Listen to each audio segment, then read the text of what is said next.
최고의 선물이 대단히 많지만 하나님이 우리 인간들에게 주신 최고의 선물 두 가지를 꼽으라고 한다면, 첫 번째는 우리에게 메시아 되시고 그리스도 되시고 구세주가 되시는 예수 그리스도를 주신 선물입니다. 우리는 예수님 때문에 다 구원을 받아 지옥에 갈 필요 없이 영원한 천국에 갈 수 있는 소망을 가진 자들입니다. 고로 우리는 하나님께 예수 그리스도를 최고의 선물로 받은 자들입니다. 두 번째는 하나님께서 우리들에게 주신 최고의 선물 가운데 두 번째는 하나님의 말씀인 성경인 줄로 믿습니다. 이 말씀을 통해 은혜 받고 이 말씀을 통해 하나님을 알고 하나님의 사랑을 알고 예수 그리스도를 알고 내 자신이 어떤 사람인가를 알고 영원한 천국이 있는 것을 알게 되고, 참, 이 성경은 역사상 최고의 베스트셀러입니다. 그리고 이 세상에 수많은 책들이 있지만은 사람을 변화시키고 사람을 사람 되게 만들어준 책은 하나님의 말씀밖에는 없습니다. 아멘. 성경에 얽힌 우스운 얘기 하나를 좀 말씀을 드리려고 합니다. 영국의 킹 제임스라고 하는 왕이 있는 걸 우리는 압니다. 이 왕은 성경책을 그렇게 사랑했어요. 하나님을 사랑하고 믿음이 좋은 왕이다 보니까 성경을 너무 사랑했어요. 이 성경이 좀 어렵고 영국 사람들에게 좀 이렇게 쉬운 성경이 아니라서 번역을 새로 하게 됐는데, 그 성경이 바로 킹 제임스 번역입니다.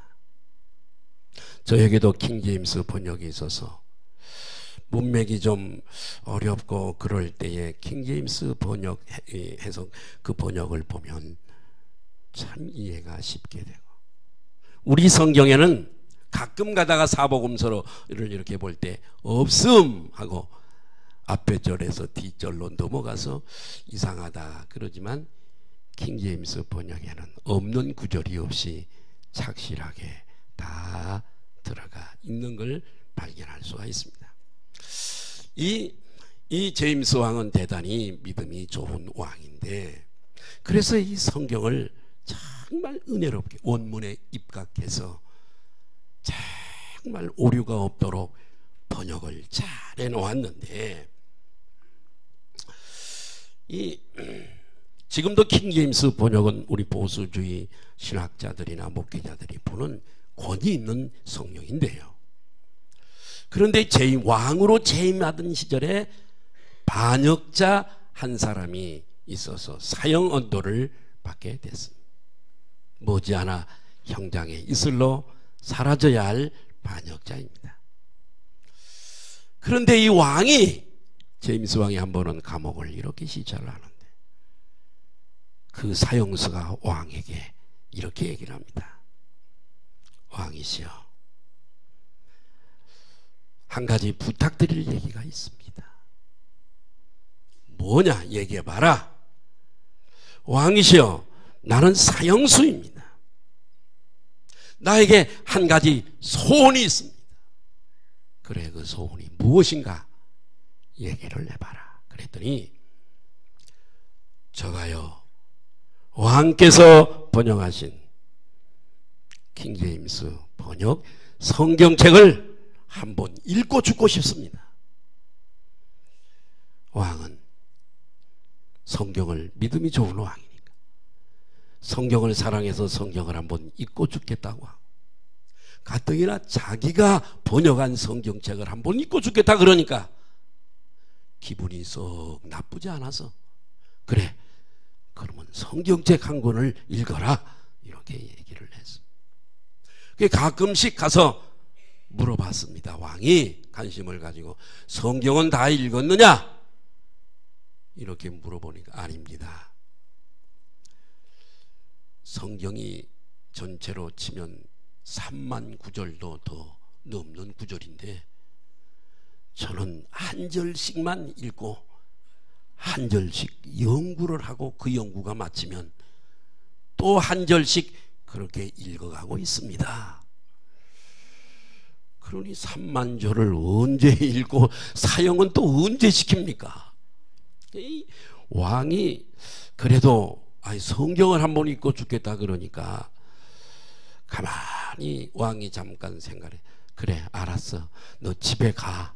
집에 가서 그거 다 읽고 연구하고 한 번 다 읽고 죽어. 그리고 집으로 보내줬다는 일화가 전해져 내려오고 있습니다.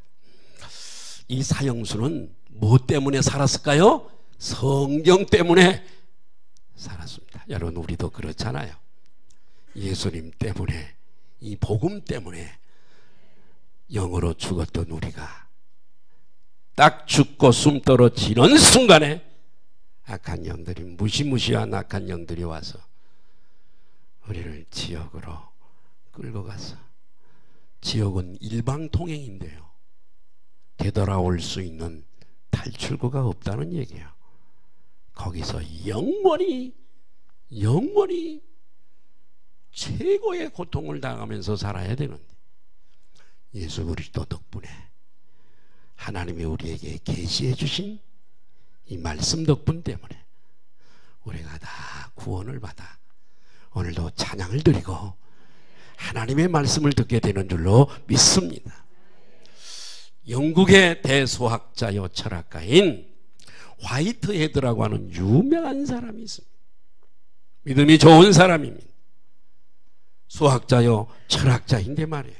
수학을 하는 사람은요, 이 화이트헤드를 모르는 사람이 없어요.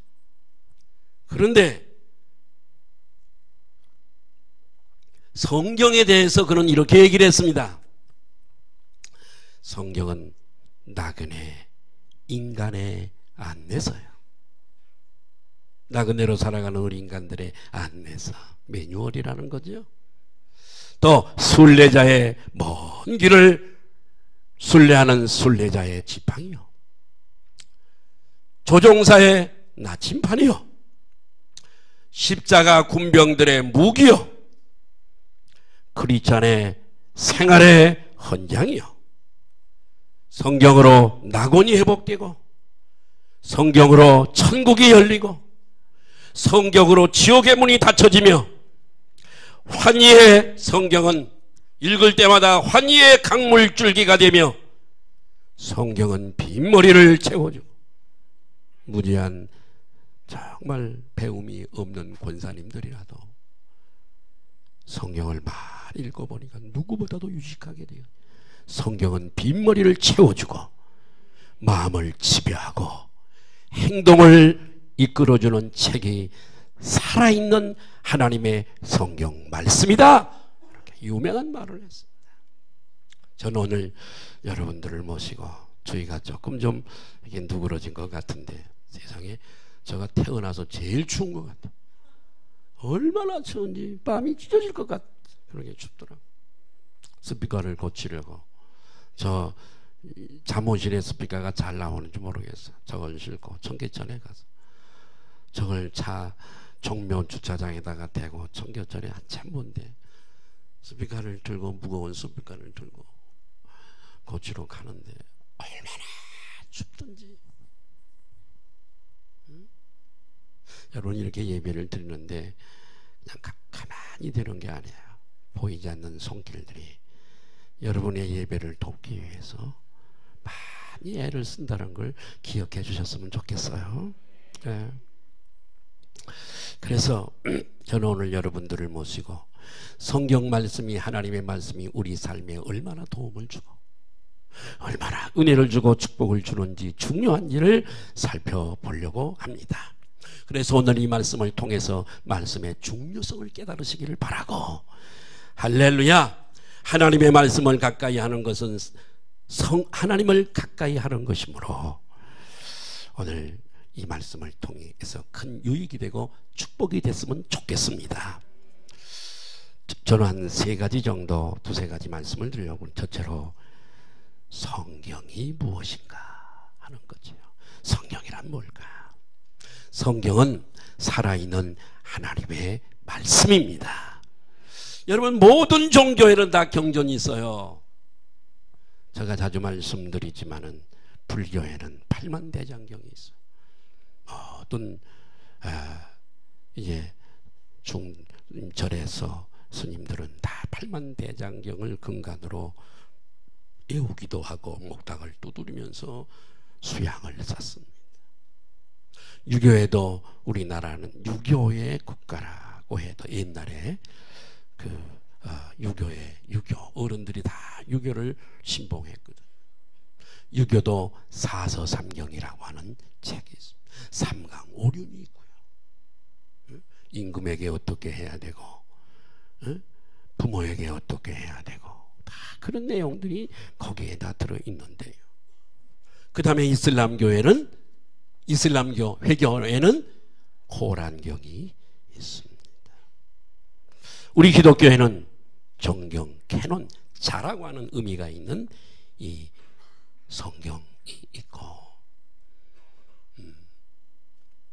하나님의 말씀이 있습니다. 그러나 여러분, 이 불교나 유교나 회교나 이런 것은 인간들이 있을지 없을지도 잘 알지 못하는 그 신을 찾아가려고 하는 종교심, 사람의 노력입니다.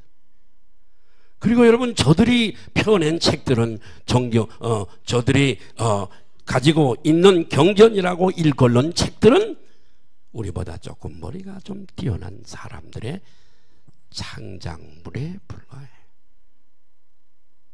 사람들은 그것이 도덕적으로 어긋나지 않기 때문에 그런 종교들을 따라갑니다마는 거기에 구원이 없습니다. 그러나 우리 성경은 우리에게 가르쳐 주시기를 살아있는 하나님의 말씀입니다. 그래서 디모데후서 3장 16절에 보니까 이런 말씀이 있는데, 자, 디모데후서 3장 16절을 한번 좀 보십시다. 시작. 모든 성경은, 자, 다시 띄워주세요. 다시 띄워주세요. 디모데후서 3장 16, 시작. 모든 성경은 하나님의 감동으로 된 것으로 교훈과 책망과 바르게 함과 의로 교육하기에 유익하니. 모든 66권 성경이 하나님의 감동으로 되어졌다라고 말씀하고 있어요. 즉 성경은 하나님의 뜻이 있고 그 뜻을 이루기 위해서 하나님이 지정하신 경로를 통해서 하나님의 전적인 간섭에 의해서 성령 하나님의 감동을 통해서 이 성경이 기록된 것입니다. 이 감동이라는 말은 영감이라는 뜻이 있는데, 본래 무슨 원어, 히브리어 원어에는 이런 뜻이, 숨을 따라합니다. 숨을 따라합니다. 하나님의 숨을 불어넣는다. 그러니까 이런 뜻이 있어요. 이게 성경의 원저자는 성령님이시고, 하나님의 기록할 때 하나님의 숨을 불어넣는 그 기자들은 하나님의 뜻을 따라 하나님의 말씀을 받아서 기록되어진 줄로 믿습니다. 창세기서부터 창세기, 출애굽기, 레위기, 민수기, 신명기까지는 주전 1500년 전에, BC 1500년에 약이에요. 모세가 기록을 했습니다. 예수님도 모세의 글에 이렇게 인정하신 걸 봐서 모세가 기록한 것이 틀림이 없습니다. 직접 이렇게 선지자들을 통해서 기록을 하시다가 마태복음에 와서 마태복음은 마태가 썼어요. 마가복음은 마가가 쓰고요. 한번 물어보겠습니다. 누가복음은 누가 썼을까요? 누가가 썼지요. 요한복음은 누가 썼을까요? 요한이 썼습니다. 바울 서신들을 다 사도 바울이 기록을 했습니다. 그런데 인간 기록자가 성경을 기록할 때 독자적으로 기록한 것이 아니라 성령께서 그 사람을 유기적으로 사용하시고 역사하셔서 하나님의 뜻을 기록하게 하신 줄로 믿으시기 바랍니다. 그래서 성경은 결국 뭐냐? 하나님의 뜻이 있고 하나님의 뜻이 섭리로 이루어져 가는 과정을 다 기록한 게 하나님의 말씀입니다. 네, 그래서 성경을 가르쳐서 우리는 하나님의 말씀이다 이렇게 얘기를 합니다. 여러분, 충분한 설명을, 성경이 하나님의 말씀이라는 것을 충분한 설명이 되지 못하겠지만은 한번 좀 들어보시죠. 대통령 연두교시가 항상 해년마다 있습니다. 사실 대통령 연두교시는 대통령이 쓰는 것 아니거든요. 비서관들이 씁니다. 비서관들이. 각 파트마다 비서관들이 있어서 다 이렇게 써와요. 그럼 여러 장이 되겠죠. 그러면 그것들을 모아가지고 압축하고 또 압축해서 한 장으로 딱 만들어서 대통령의 재가를 받아서 대통령이 발표를 하게 되어지는 거예요. 근데 이 비서관들이 이 연두교시를 쓸 때에 자기 독자적으로 쓰는 게 아니에요. 대통령이 공약했던 거, 대통령의 정치 철학, 이런 것들을 생각하면서 또 대통령과 이렇게 교감을 가지면서 쓰는 거야. 그리고서 마지막에 딱 대통령의 결재를 받고, 그리고 대통령이 그걸 가지고 한 장을 가지고 올라가서 발표하는 거야. 결국은 그 연설문은 누구의 것이 되냐 그러면 대통령의 것이 되는 거야. 응? 응. 성경 기록 과정에서 성령의 영감이란 바로 그런 것하고 같습니다. 그런 점에서 모든 성경의 원저자는 성령님인 줄로 믿으시기를 바라요. 성령님이 하시는 일은 대단히 많습니다. 우주 만물을 창조하실 때도 함께 하셨죠. 예수 그리스도가 마리아에게 탄생될 때도 성령께서 함께 하셨죠. 할렐루야. 예수님이 죽으시고 부활하실 때도 성령의 능력으로 그렇게 하셨죠. 우리가 예수를 믿고 그분을 나의 구주로 영접하는 것도 성령이 아니고는 할 수가 없고요. 우리들에게 각양 은사를 주신 이도 성령이시고요. 우리를 진리로 가르치는 진리의 교사도 성령님이시고요. 성경의 원저자이신 성령님은 기록할 때 기자들에게 영감을 주어서 기록하게 하신 이들은 오늘 우리가 이 성경을 읽을 때에 우리를 조명해 성령으로 조명해 주셔서 아멘 좀 해요. 성경이 깨달아지고 이해가 되어지고 믿어지게 만드는 것도 내가 훌륭해서가 아니라 성령님이 그렇게 우리 속에서 하시는 줄로 믿으시기를 바랍니다. 사실은 오늘날 교회를 출석하지만은 성경을 하나님 말씀으로 믿지 않는 사람도 있고요.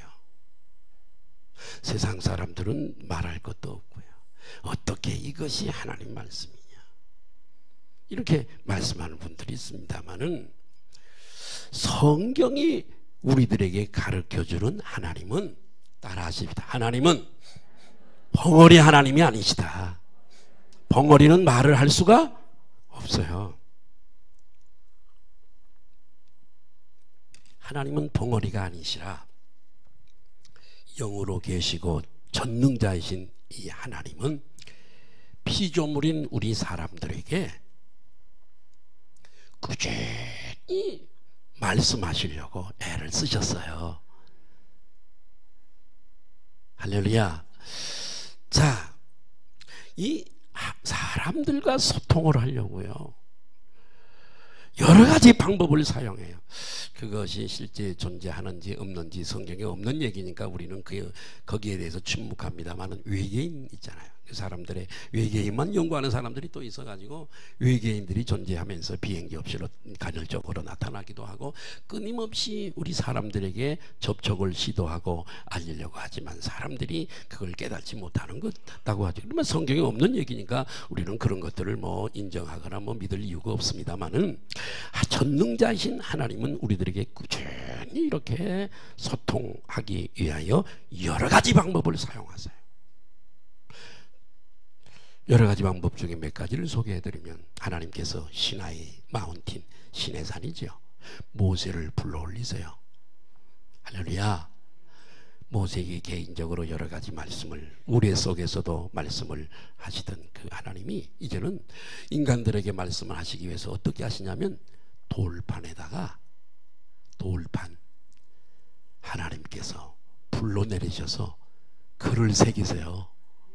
그게 뭐죠? 십계명이잖아요. 하나님께서 우리 인간들에게 이렇게 말씀을 하시는 거예요. 십계명을 주시는 거예요. 하나님이. 이게 하나님께서 우리 인간들에게 주시는 말씀이란 말이에요. 응? 또 뿐만 아니라 선지자들이나 제사장들에게 말씀을 하셨어요. 오라 우리가 서로 변론하자. 너희 죄가 주홍 같을지라도 흰눈같이 될 것이요 너희 죄가 진홍 같을지라도 양털같이 되리라. 오라 우리가 서로 변론하자.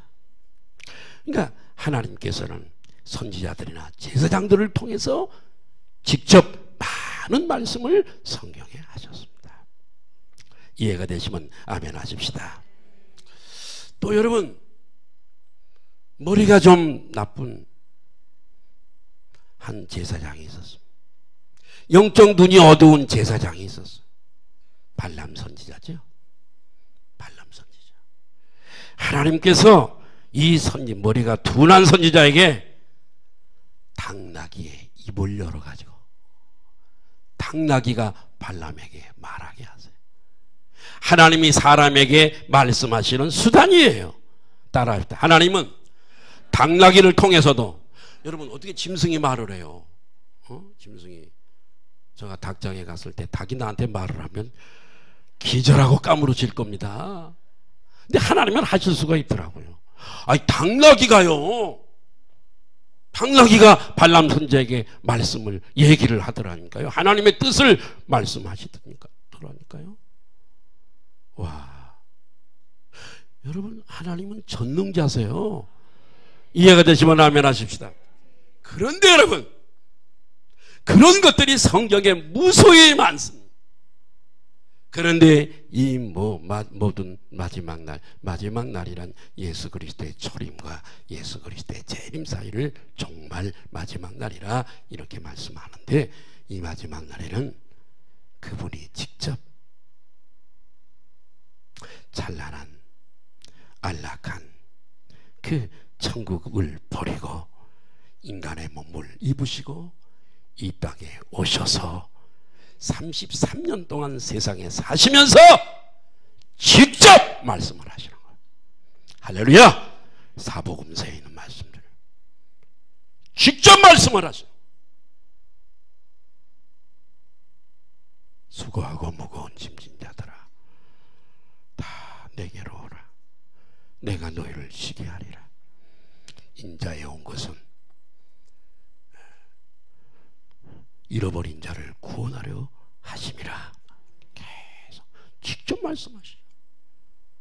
그러면 예수님 시대에 적어도 주후 100년 미만에 살아갔던 사람들은 예수님이 33년에 십자가에 맞붙게 돌아가셨으니까 그런대로 소문을 듣고 한 주전 100년까지는 생생했을 겁니다. 그런 어떤 예수님의 오심과 죽으심과 부활하심과 이런 것들이, 교훈과 이런 것들이.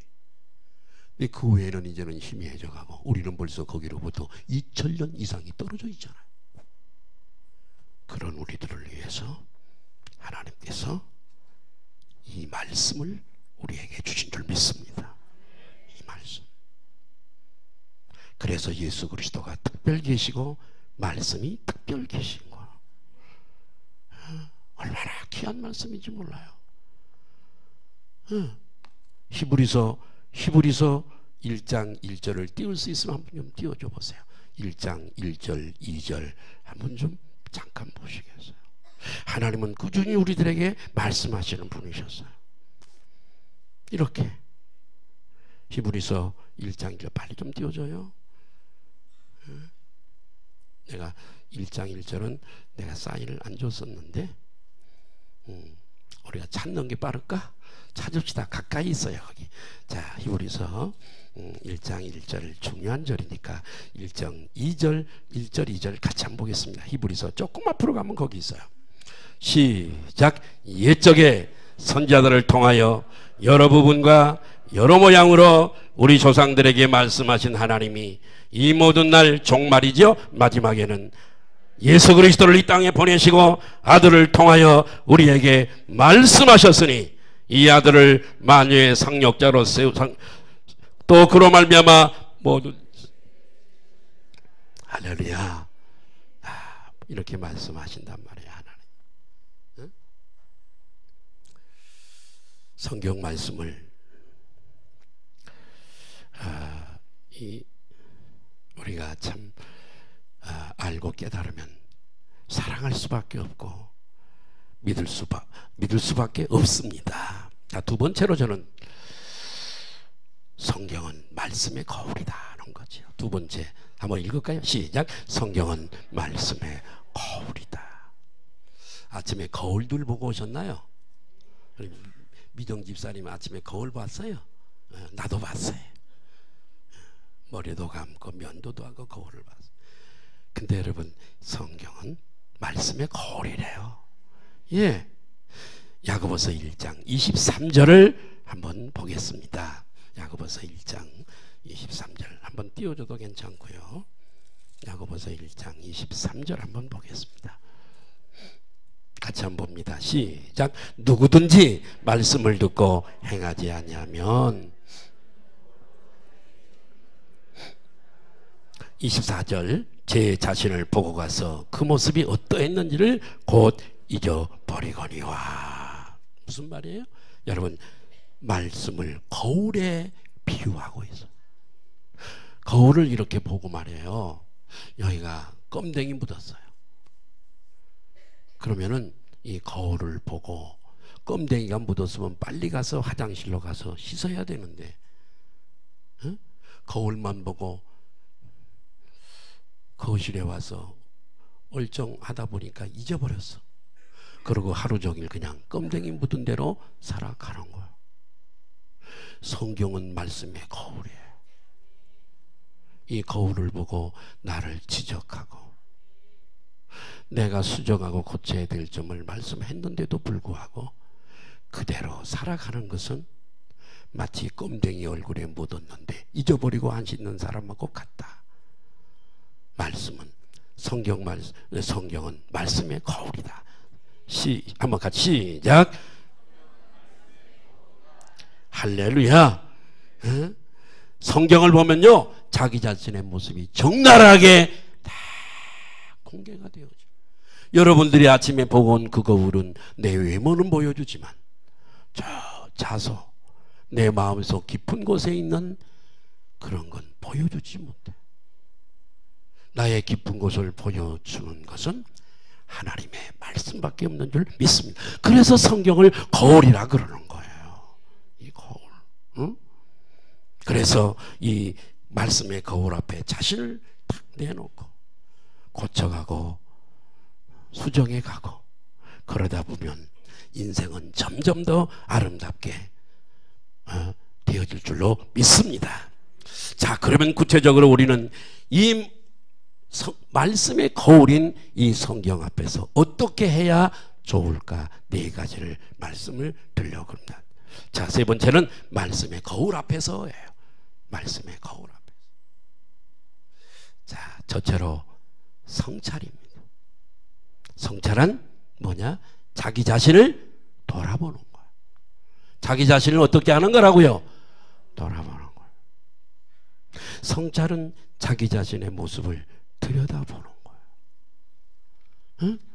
거울이 없으면 자신이 추해도 추한 대로 살아가는 거야.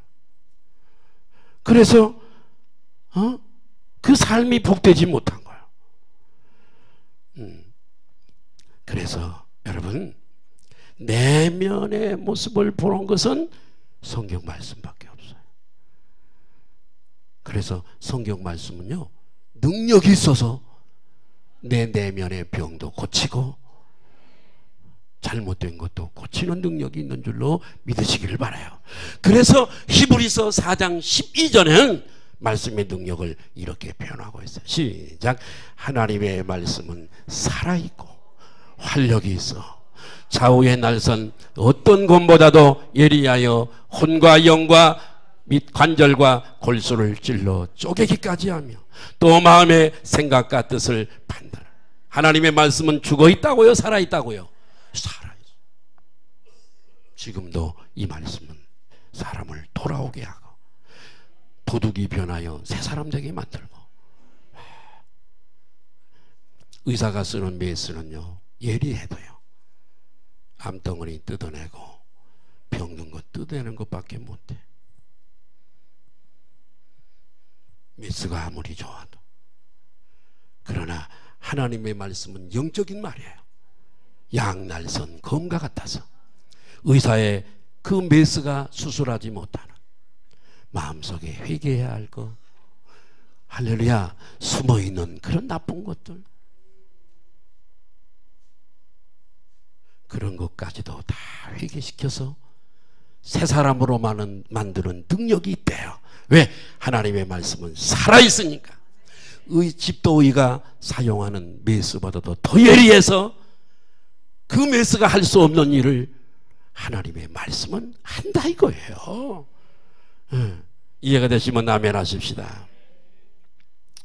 두 번째는 성찰이에요. 성찰. 그러니까 첫 번째가 성찰인데, 성찰, 나를 돌이켜보는 거. 두 번째는 뭐냐면 회개입니다. 회개. 성찰 이후에는 회개, 다른 말로 자백입니다. 예? 말씀의 거울을 보고 자신의 부족을 보고 잘못한 모습을 발견하면 즉시 회개하는 거죠. 예? 사도행전 2장 37절 이하에 베드로 설교가 나와 있어요. 사람들이 많이 모였어요.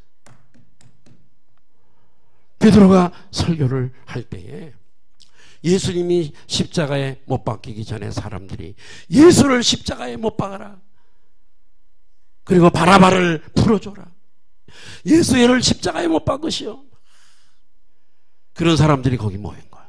그 예수님의 설교는 뭐냐? 너희들이 죄 없으신 예수 그리스도를 너희들이 선동하고 너희들이 십자가에 못 박아 죽였느니라. 너희가 범인들이야. 그랬더니 우리가 어찌 알고 가슴을 치고 회개하고, 베드로의 설교를 듣고 회개하게 돼요. 여러분, 그들이 다 회개하고 돌아와서 초대교회 교인들이 된 줄로 믿으시기를 바랍니다. 여러분, 저와 여러분들도 마찬가지. 말씀을 통하여, 말씀의 은혜를 받은 전도자를 통해서 설교를 듣고 전도를 듣고 나 자신을 발견하게 되고 회개하고 예수를 믿게 된 줄로 믿습니다. 그리고 성도가 된 후에도 여전히 나의 부족한 모습을 회개하면서 기도하면서 자백하면서 계속해서 변화되고 천국 갈 때까지 성화되어져 가는 줄로 믿습니다. 끊을 것을 하나씩 끊고 돌이킬 것을 한 가지씩 돌이키고 성화되어져 가는 줄로 믿습니다. 부디 여러분, 말씀의 거울 앞에서 이런 변화와 성화를 이루시기를 주님의 이름으로 축복합니다. 세 번째는 실천입니다. 실천. 말씀의 거울을 보고 깨달았으면 실천을 해야 되는 거예요. 만일 그렇지 않으면 자기 기만을 하는 것이라고 성경이 말씀드려요. 야고보서 1장 22절 보니까 시작. 너희는 말씀을 행하는 자가 되고 말씀을 듣기만 하여 자신을 속이는 자가 되지 말라. 이럴 것 같으면 무엇 때문에 성경을 보니? 듣고 회개하고 그리고 돌이키지 않으려면 무엇 때문에 성경 읽어? 그런 뜻이잖아요. 야고보서 2장 26절을 보니까 이런 말씀이 있더라고요. 영혼 시작. 영혼 없는 몸이 죽은 것 같이 행함이 없는 믿음은 죽은 것. 자, 여러분 죽을 때는요 왜 죽냐 그러면요 죽음의 정의가 뭔 줄 아세요? 육체와 영혼의 분리예요. 제가 자주 그리는 그림이 있잖아요.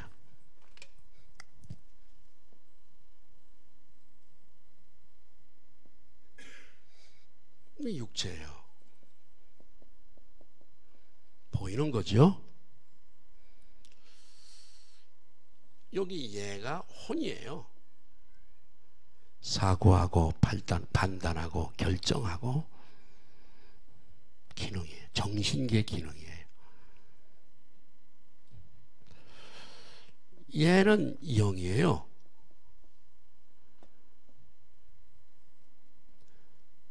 그래서 사람이 죽을 때는 육체와 영혼이, 이 혼이 영에 가서 죽을 때 믿는 크리스찬들은 이 영이 혼에 가서 붙어요. 사람은요. 짐승들은 이 혼은 있어요. 감각 기능이 있어요. 정신 기능이 있습니다. 주인도 알아보고요. 그러나 죽을 때 이 육체와 함께 없어져 소멸되고 말아요. 이 사람은 영이 하나 더 있으니까 육체와 영혼이 이루어져 있는 거예요. 그러니까 얘가 여기서 우리 몸에서 영이 빠져나가면 영이 빠져나가는 거예요.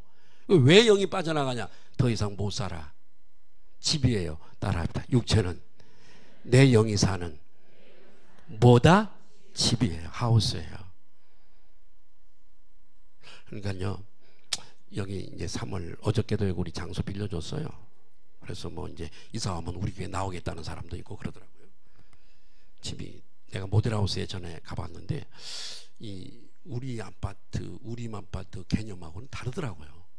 전혀 설계도 다르고 배치가 달라. 아, 참 좋다. 내가 그렇게 본 우리 성도님들 중에도 여기 오시는 분들이 계시죠. 너무 그래서 장소 여기 뭐 쓴다 그러면 내가 빌려주고 이렇게 하는데 새 아파트 좋잖아요. 새 집들이 참 좋잖아요. 근데 이제 오래된 집은 새고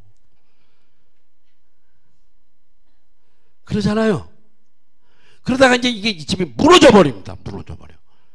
오래 쓰다 보니까 기능이 약화되고 병이 때로는 들어서 약화돼요.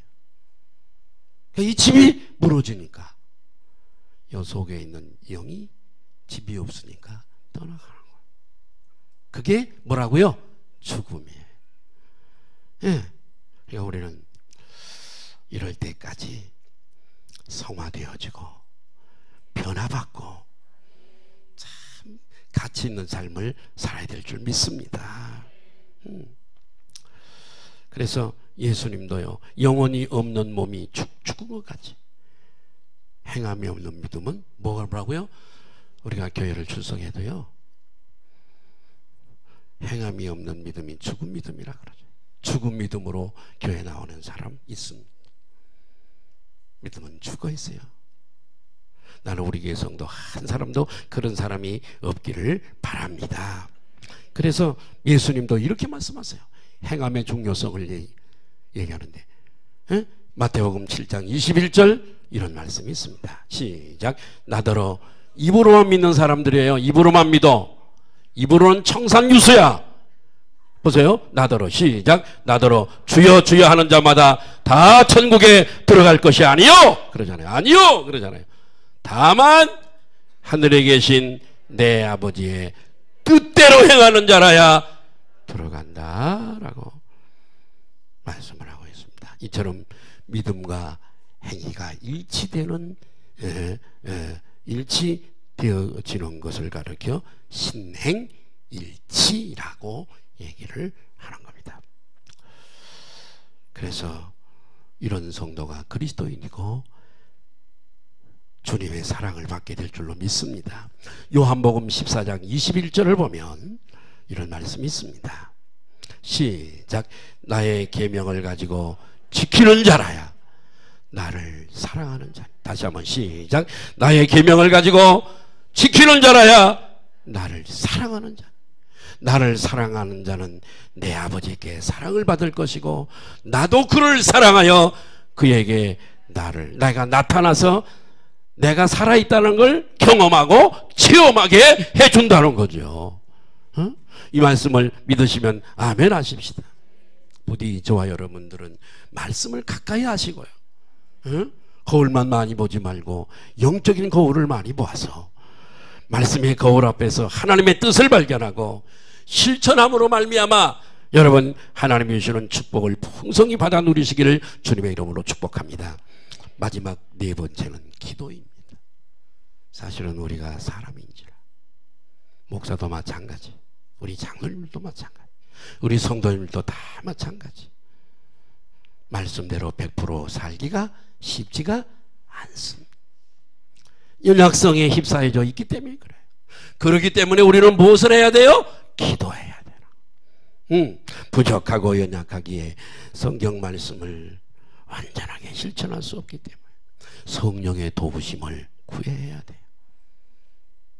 아멘. 성령의 능력을 힘입어서 성경 말씀에 들어있는 약속을 붙잡고 우리는 기도해야 될 줄로 믿습니다. 여러분 프로골퍼 중에 여러분 최경주를 잘 아실 겁니다. 최경주 씨 믿음의 사람인데 그 아내가 참 믿음이 좋아요. 그래가지고 이 최경주 선수를 전도를 했다 그래요. 이 최경주 선수는 늘 경기를 해야 되기 때문에 항상 긴장해 있답니다. 늘 긴장해 있는데 그럴 때마다 말씀을 꼭 아내가 일러준 그 말씀을 붙잡고 기도한다 그래요. 그래서 늘 붙잡고 기도하는 말씀이 이사야 41장 10절이라 그래요. 시작. 두려워하지 말라, 내가 너와 함께 함이라. 놀라지 말라, 나는 내 하나님이 됨이니라. 내가 너를 굳세게 하리라. 참으로 너를 도와주리라. 참으로 나의 의로운 오른손으로 너를 붙들리라. 그래서 이 말씀을 늘 선포하고 고백하고 붙들고 산대요. 경기에 나가서 두려울 때마다, 긴장이 올 때마다 이 말씀을 붙들었대요. 그럴 때마다 하나님이 신기해서요, 신기하게요, 여기서부터 저는 골프를 별로 안 해봤습니다만 저기 홀이 있잖아요. 해보신 분들은 잘 아실 거예요. 그래서 내 땅에서 거기다가 넣어야 되잖아요. 응? 그렇게 해서 그 최경주가 그렇게 고백을 하고 막 이렇게 믿음을 가질 때는, 어떤 때는요 거기 홀에 하고 분필로 선을 그었듯이 쫙 그 구미 줄이 보인대요. 딱 보인대요. 그러면 그 분필로 그려놓은 줄을 따라서 딱 버팅을 하면요 그대로 홀로 빨려 들어간대요. 그렇게 해서 우승을 한 지가 여러 번이었다 그래요.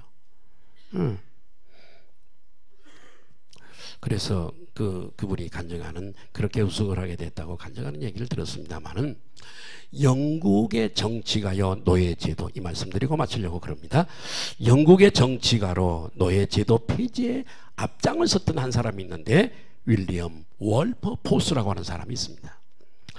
그런 노예제도 폐지 방안을 자꾸 발의를 국회에다가 했지만은 반대파에 의해서 자꾸만 저지됐습니다. 너무나 가슴이 아팠어요. 그래도 포기하지 아니하고 끝까지 발의를 하면서 붙들었던 말씀이 있었다 그래요.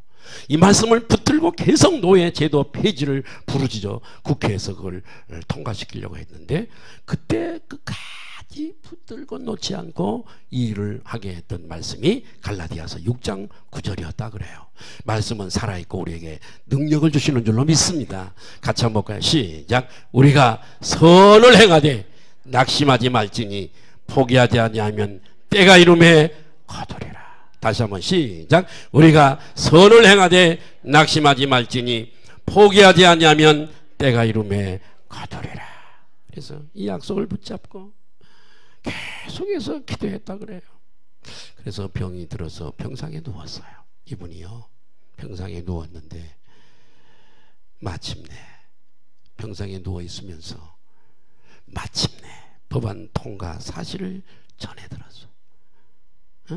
그리고 그 법안 소식을 통과된 것을 알고 소천했어. 마치 우리 전에 돌아가셨던 이정성 권사님이 우리를 기다렸던 것 같아요. 목사와 성도들을 기다렸던 것 같아요. 마지막 가서 기다렸던 것 같아. 가서 우리 소순이 목사님 저가 왔어요. 권사님 저가 왔어요. 웃음을 띠면서 같이 간 사람들의 병상에서 얼굴을 다 이렇게 보고 그리고 소천을 했어. 똑같아. 어떤 분들은 또 외국에 가 있는 자식들을 그냥 의지를 가지고 버팅기는 거죠. 보고 죽으려고 기다리다가 딱 보고 숨 떨어지는 사람도 있고. 우리가 선을 행하되 낙심하지 말지니 포기하지 않으면 때가 이름에 거둠이라. 말씀을 옆에 분들하고 인사하십시다. 말씀 붙들고 삽시다. 우리의 의지가 강하지 않아요. 말씀이 힘을 주고.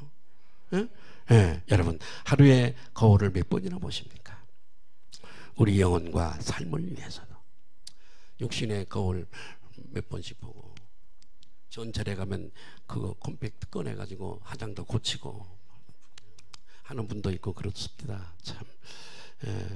그런데 여러분 육신을 위한 거울만 보지 말고 우리 영혼을 위한 거울을 자주자주 봐서 따라합니다. 성찰하고 회개하고 실천하고 기도하자. 그래서 꼭 승리하는 한 해가 되시기를 바라고 승리하는 인생이 되시기를 예수님의 이름으로 축복합니다. 기도하시겠어요? 걸어가죠.